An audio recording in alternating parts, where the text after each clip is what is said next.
Assalamualaikum warahmatullahi wabarakatuh. Balik lagi di channel gue guys, Andika Pratama. Selamat pagi semuanya. Ya sekarang lagi masalah PKM, tapi gue lagi mau nyempetin buat video dulu. Karena dari kalian banyak banget yang nanyain ke gue untuk kelanjutan bagaimana sih pemakaian coilover dari LD. Nah di sini gue mau sedikit mengasih pengalaman aja, experience selama pakai coilover dari LD.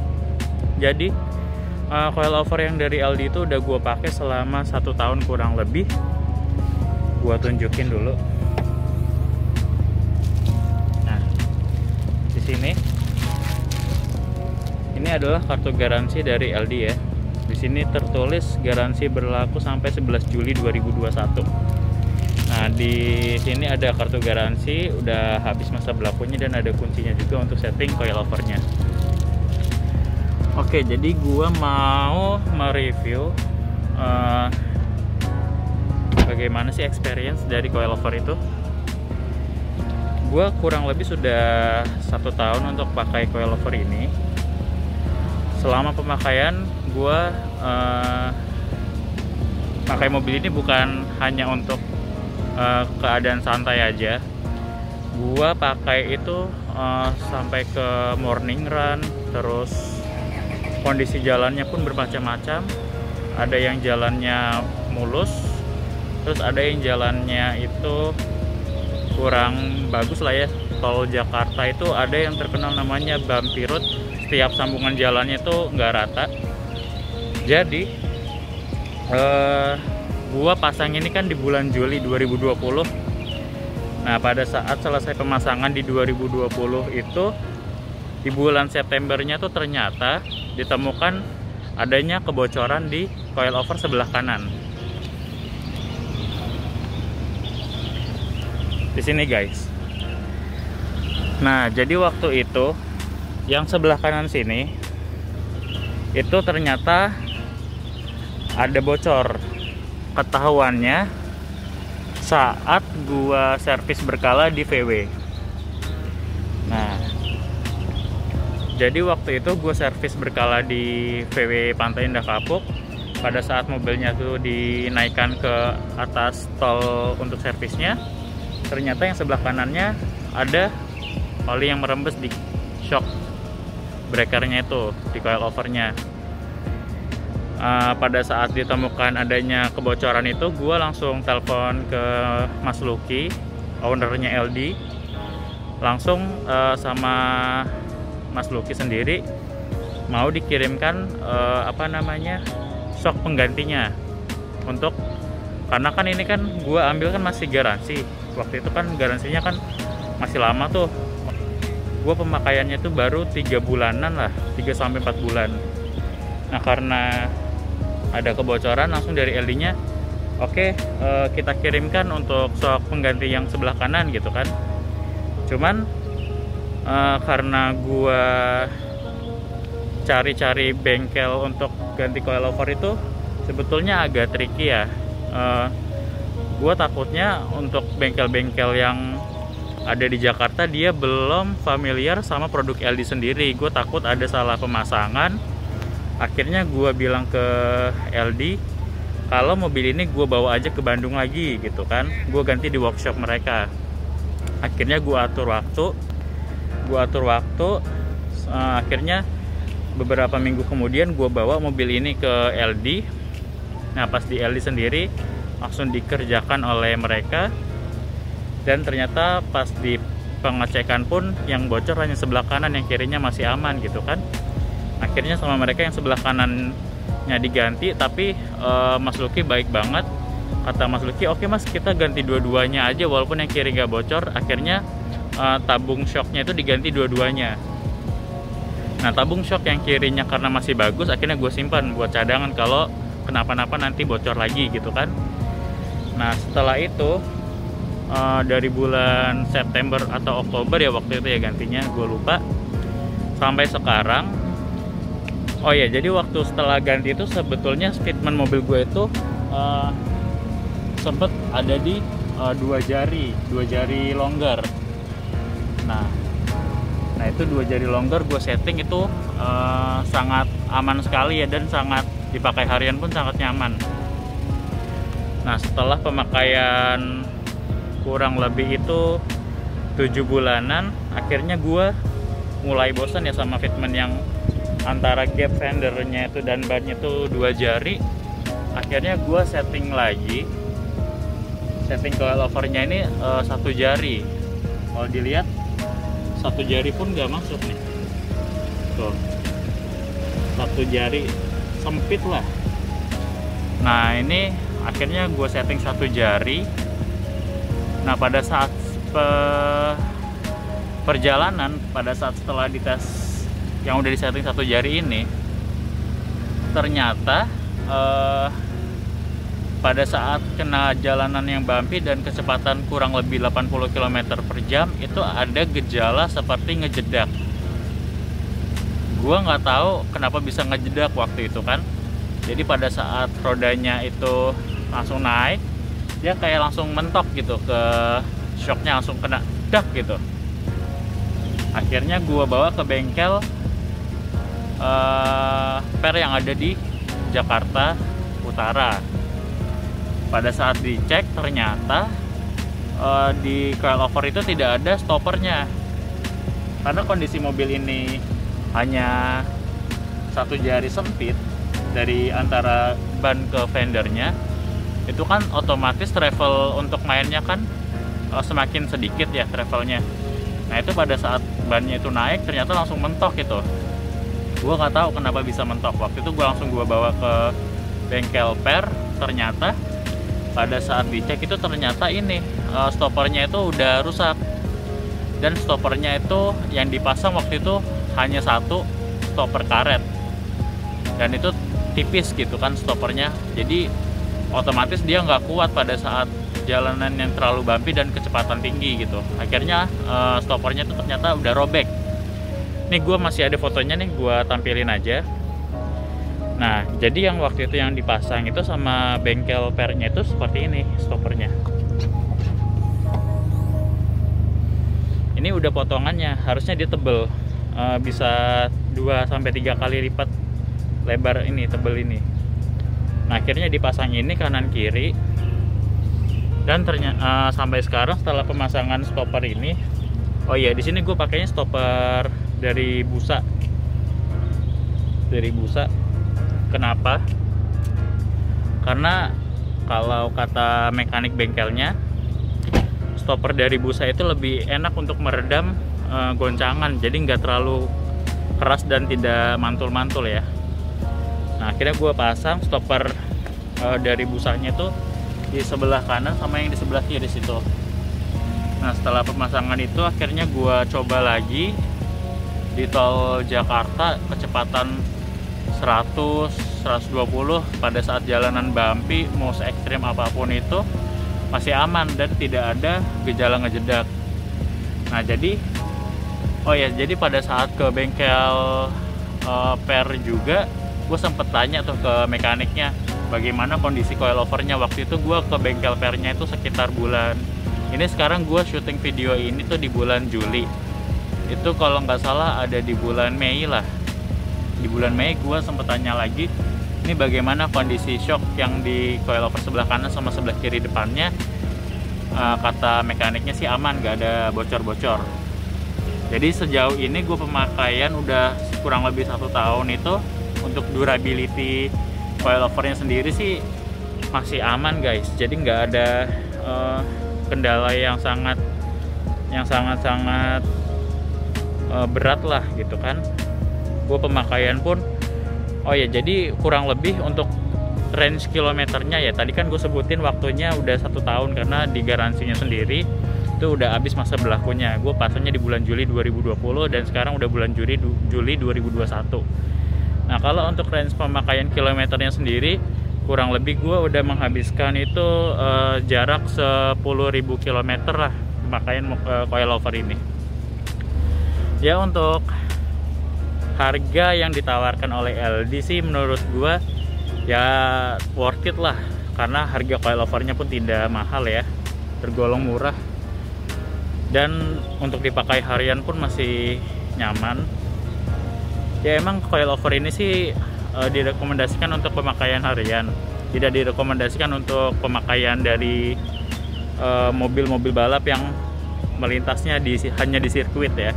Karena sebetulnya kalau untuk yang di sirkuit itu sendiri, karena apa namanya, mobil yang udah turun di sirkuit itu pasti mempunyai daya tekan pada suspensionnya pasti lebih bekerja keras ya, karena kan pada saat high speed mobil itu harus belok gitu kan.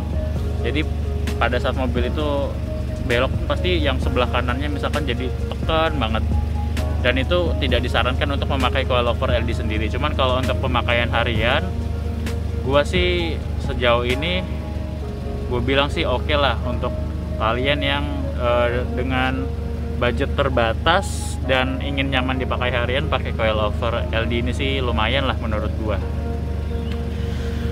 Jadi kalau kalian mau lihat treatment gua yang sekarang sih seperti inilah ya. Nah, di belakang pun gua settingnya satu jari sempit dan masih aman sih.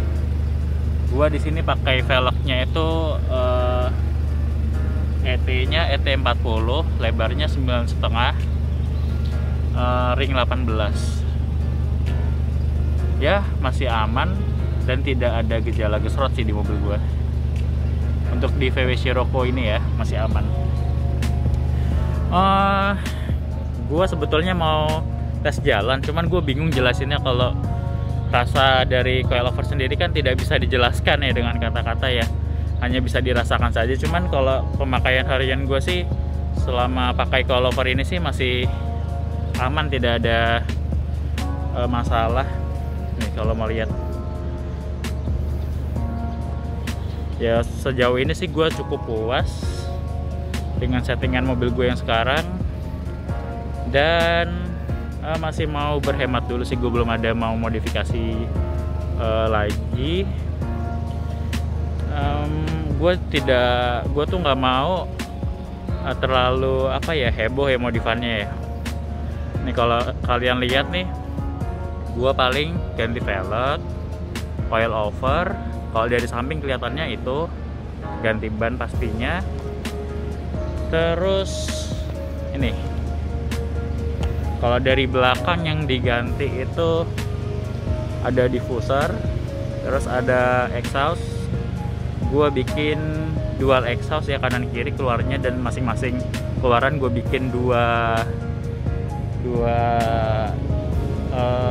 tip. Jadi masing-masing keluaran gue bikin dua tip. Terus kalau dari depan gue modifikasinya sih nggak ada ya, masih sama kayak untuk Scirocco facelift. Nah ini Scirocco facelift. Kalau Scirocco facelift tuh gue sukanya karena di depan itu udah ada DRL-nya, terus udah ganteng aja gue lihat dari body kit.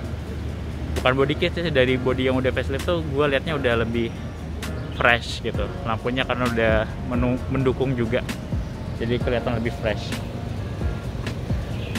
Mungkin oke lah, gue coba masuk dulu. Nanti kita coba jalan-jalan deh, muter pakai Scirocco. Mungkin hanya bisa digambarkan rasa coilovernya dari gambar atau video ini. Cuma nanti cobalah kalau misalkan kita jalan dulu deh, gue juga bingung jelasinnya nanti. Kita jalan dulu. Oke, sekarang gue ada di dalam mobil. Ayo kita jalan, kita rasain coilover dari LD. Nah sekarang gue kondisi masih di parkiran, gue mau keluar parkiran dulu ke jalan besar. Nah ini jalanan parkiran ini kalau kalian lihat sendiri itu kan dari paving block ya. Coba kalian lihat tuh, jalanannya dari paving block di sini. Nah ini kalau yang kita rasain di dalam mobil itu, coba kalian lihat guncangan ke kameranya ke badan gua. Di dalam mobil sih gua rasain masih nyaman, tidak ada yang guncangan yang terlalu tidak acceptable ya, masih nyaman sih ini guncangannya.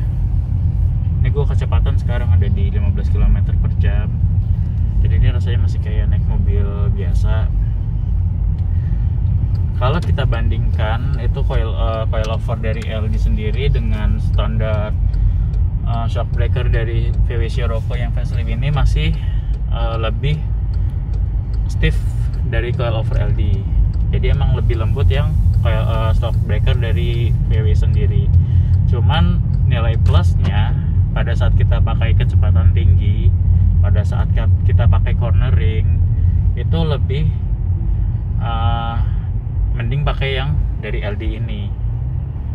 Nih gue bilang nih ada polisi tidur di depan.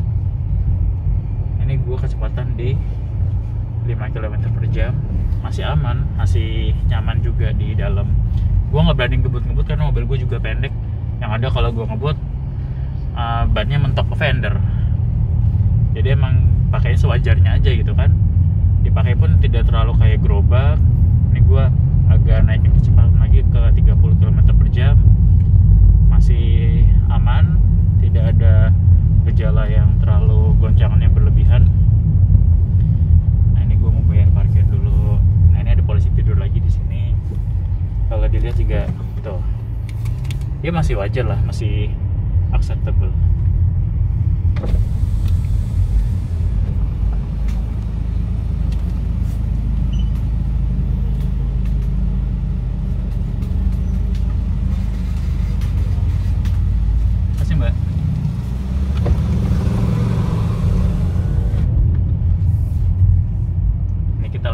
Tidur lagi dengan kecepatan yang wajar sih, rasanya nggak ada goncangan yang berlebihan sama coilover ini. Karena memang ada beberapa yang settingan dari coilover itu terlalu keras ya. Cuman harusnya kalau untuk yang coilover udah harganya udah 40 jutaan pun coilover tersebut harusnya punya settingan keras lembutnya. Ini gue pakai di jalan raya kecepatan 40 km per jam. Tuh lihat di depan ada tikungan. Sekarang gue kecepatan 50. Tuh enak banget nih gue. Jadi nggak limbung ya, karena emang lebih keras dari standarnya VW Scirocco sendiri.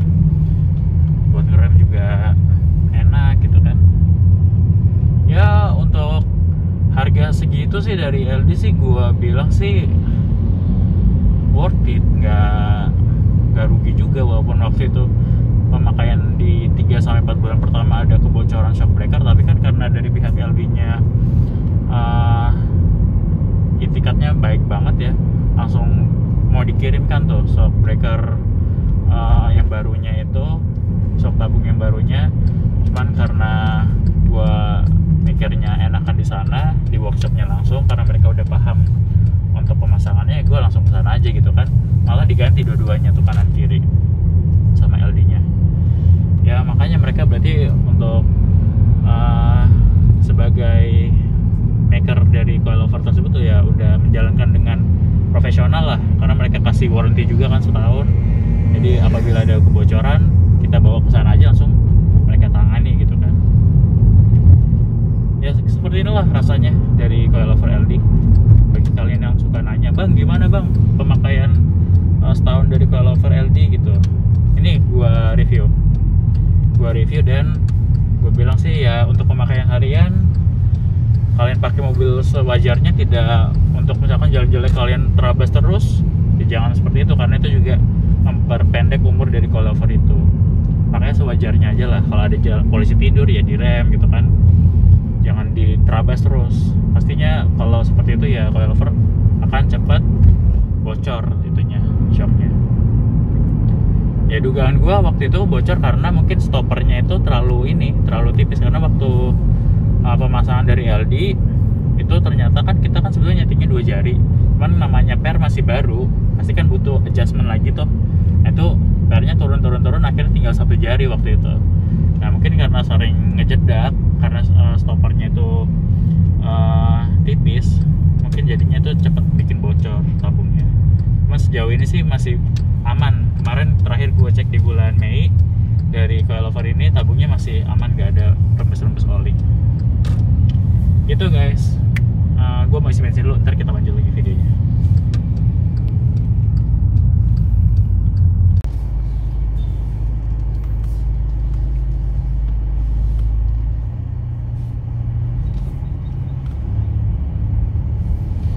Oke guys, jadi kita tadi habis isi bensin dulu ya, karena emang ini jadwalnya mobil gue untuk dipanasin. Karena kalau nggak dipanasin mobilnya nanti rusak. Ini namanya mobil Eropa guys, banyak elektroniknya, jadi emang seminggu sekali minimal tuh harus dijalanin lah. Dan kalau gue sih, oh ya guys, gue ini agak menyerempet dikit lah ya topiknya ya. Tadi kan gue habis bahas coilover nih, gue mau bahas inilah sedikit aja nih. Nanti kalau kalian emang suka tentang VW Sirocco ntar gue bahas lagi, kalian komen aja di video ini. Jadi untuk mobil ini karena banyak elektroniknya, itu banyak dari teman-teman sendiri pun yang menanyakan lah ya, bang gimana sih itu VW Sirocco itu rewel nggak sih untuk perawatannya gitu kan. Sebetulnya sih masalah rewel sama nggak rewelnya sih tergantung kalian yang rawat ya. Gue selama pemakaian mobil VW ini, Sirocco ini mobil tahun 2016, gue ambil 2019 second, sekarang udah di tahun 2021, hampir 2 tahun gue pemakaian. Itu selama gue pakai sih nggak ada rewel-rewelnya sama sekali ya. Gue pakai mobil ini itu selalu servisnya di VW ininya lah, VW resminya lah, bengkel resmi. Cuman gue lebih tepatnya gue selalu di VW Pantai Indah Kapuk ya untuk servisnya. Nah di situ servisnya itu sesuai ya. Kalau di VW kan pasti ada prosedur servisnya, misalkan part apa yang diganti, kilometer segini part apa yang diganti gitu kan. Pasti udah sesuai prosedur lah gitu. Emang sih sekali servis biayanya nggak murah gitu kan. Walaupun mobil ini 1400 cc, sekali servis minimal kalian siapin budget itu 5 juta lah, 5 juta sampai 10 juta. Bahkan kalau kondisinya yang beberapa tahun itu ada yang sampai 10 juta gitu kan. Kemarin gue tanya SAVW-nya. Nah untuk Sirocco facelift ini, karena kan emang dari dulu Sirocco terus Golf yang mesinnya 1.4 TSI 1400 cc itu terkenal dengan mekatroniknya itu yang sering bermasalah gitu. Untuk VW yang facelift ini, sebetulnya gue waktu itu pernah tanya pada saat servis terakhir Sirocco gue di VW Peak itu di tahun 2020 ya, karena gue waktu itu servisnya di sekitar bulan Desember lah. Gue tanya ke SA-nya, waktu itu belum ada yang ngeklaim kalau mekatronik dari yang facelift ini rusak. Dari 2016 yang facelift sampai 2020 kemarin bulan Desember itu belum ada yang report kalau mekatroniknya itu kena. Ya sebetulnya itu tergantung dari kalian sendiri sih yang merawat ya. Seharusnya kalau untuk yang mau pakai VW sendiri dan mau pakai Sirocco itu, dia harus sudah memahami bagaimana kinerja dari sistem transmisinya, terus sistem elektronikalnya. Karena disitulah kalau kalian paham, kalian pasti bisa merawat mobil yang kalian pakai ini. Misalkan mobil ini tidak dipakai sampai 2-3 minggu kali berturut-turut nggak kalian pakai, otomatis lah yang namanya sensor-sensor pasti bakalan error. Kenapa? Karena kan mobil itu tidak bekerja sebagaimana mestinya gitu kan. Pasti yang namanya sensor atau ECU dia membacanya kenapa mobil ini tidak jalan gitu kan. Pasti sempat nyala cek engine atau nyala cek modul ABS, pasti bisa seperti itu. Cuman kalau kalian pakai rutin pasti semua itu elektronikalnya aman sih. Sejauh ini gue pakai elektronikalnya aman. Waktu itu gue pernah sekali mobil ini gak jalan 2 minggu berturut-turut, gue diemin di garasi. Nah itu cek engine di indikatornya semuanya, cek engine terus informasi untuk pengecekan modul dan lain-lainnya nyala. Terus ada yang logo setirnya tuh pun nyala. Ya sebetulnya gue udah nggak panik sih kalau kayak gitu, karena emang dari teman-teman VW sendiri udah sering dan mereka bilang udah pakai aja gitu kan buat jalan dulu. Oke, habis itu gue pakai buat jalan, ternyata jalan 2 km, 3 km akhirnya mati sendiri. Cek engine-nya tidak ada ini. Nah, kalau kita lihat nih di depan nih, itu ada pengecekan karena ini kan masa PPKM ya guys ya. Nah di sini kita lihat mobil kita aman ya, karena kita pun KTP Jakarta. Nah balik lagi nih ke topik pembahasan VW Sirocco. Sebetulnya masalah rewel sama ngerewel tergantung sama kalian yang rawat ya. Sejauh ini gue pakai sih, experience gue ya pakai VW Sirocco 1400 cc ini aman sih, nggak ada kendala yang bermacam-macam. Dan ya menurut gue sih worth it ya pakai ini. Lu pakai mobil 1400 cc dengan mesin yang kecil, ada turbocharge sama supercharge, itu kalau kalian gas tenaganya gila sih. Maksudnya dengan seukuran mobil cc-nya yang kecil seperti itu, kalau kalian gas tuh menurut gue sih lumayan kenceng gitu kan. Dan ya kalau mau pakai harian pun mobil ini bisa irit banget. Mobil ini di dalam kotanya kalau gua tes, kalau kalian ngegasnya kayak gua nih misalkan ya 40, 50 gitu kan, maksudnya nggak terlalu injek gasnya, nggak perlu dalam-dalam ya, karena mobil ini diinjek gas sedikit pun udah pasti bakalan meluncur kenceng gitu kan. Itu pemakaian dalam kota itu masih menyentuh di angka 1:15 kilo. 1:15 kilo. Gua waktu itu pakai ke Bandung, pas waktu ke ini LD, workshopnya LD, itu pakai mobil ini 1:20. Itu gila sih menurut gua, irit banget sih mobil ini, lebih irit daripada LCG sih. Ya lah, kenapa gue bilang lebih irit, karena gue pakainya kan pasti mobil ini 100, 120, itu bisa dapat 1:20. Cuman emang pada saat yang jalanan di Cipularang ya, itu kan agak naik ya kalau ke Bandung. Nah di situ agak turun jadi 1:15, 1:16. Cuma menurut gua masih tergolong irit gitu kan. Kita pakainya kan kecepatan 100, rata-rata 100. Dan itu menurut gua sih irit banget. Ya itulah sekilas info untuk VW Sirocco. Bagi kalian yang sering bertanya-tanya gimana sih mobil ini gitu kan. Toh harga secondnya pun sekarang udah, yang untuk yang facelift udah lumayan terjangkau. Kalian bisa dapat di tahun 2016 ini di harga 400 sampai 420 juta tergantung kondisi, dan itu biasanya kondisi standar ya. Nah itu udah lumayan oke lah harganya gitu kan. Kalau untuk yang sebelum facelift, gua nggak tahu ya apakah bakalan seawet ini juga untuk mekatroniknya, karena emang dari beberapa teman-teman gua yang pakai VW Sirocco 1400 yang sebelum facelift, emang kadang mereka ada trouble di mekatronik atau di fuel pumpnya atau di water pump atau di modul ABS gitu kan. Nah itu memang ada beberapa. Cuman gua kan menjelaskan berdasarkan pengalaman gua pribadi untuk pakai VW Sirocco yang 2016 ini yang sudah facelift. Terus sejauh ini masih sangat-sangat aman dan masih nyaman gua pakai. Nggak ada kendala yang berlebihan. Mungkin dari gua itu dulu. Sorry kalau videonya cuman gua ngomong doang, tidak ada ya nantilah kalau misalkan kalian ada masukan-masukan, komen aja atau DM gua di Instagram gua, bilang bang masukan bikin konten ini. Ntar kalau gua ada waktu dan gua moodnya lagi ada, ntar gua bikinin videonya. Ya kayak ini gua karena bikin konten ini karena ya lagi pengen aja gitu. PPKM mau ngapain lagi, mau ke mall, mallnya tutup. Ya udah kita jalan-jalan manasin mobil gitu kan, sambil buat video buat kalian juga untuk dapat informasi bagaimana sih gitu kan experience-nya dari pemakaian coilover LD sama pemakaian VW Sirocco. Kalau kalian suka VW Sirocco ini dan kalian mau info lebih lanjut, komen aja, nanti gue buatin kontennya, gue siapin deh pokoknya yang bagus videonya. Dari gue itu dulu video hari ini. Karena emang pandemi kita ini belum selesai ya, stay safe semuanya dan taatin aturan dari pemerintah, karena pasti pemerintah memberikan ke rakyatnya itu yang terbaik ya. Oke, itu dulu dari gua. Assalamualaikum warahmatullahi wabarakatuh. See you on the next video. Bye.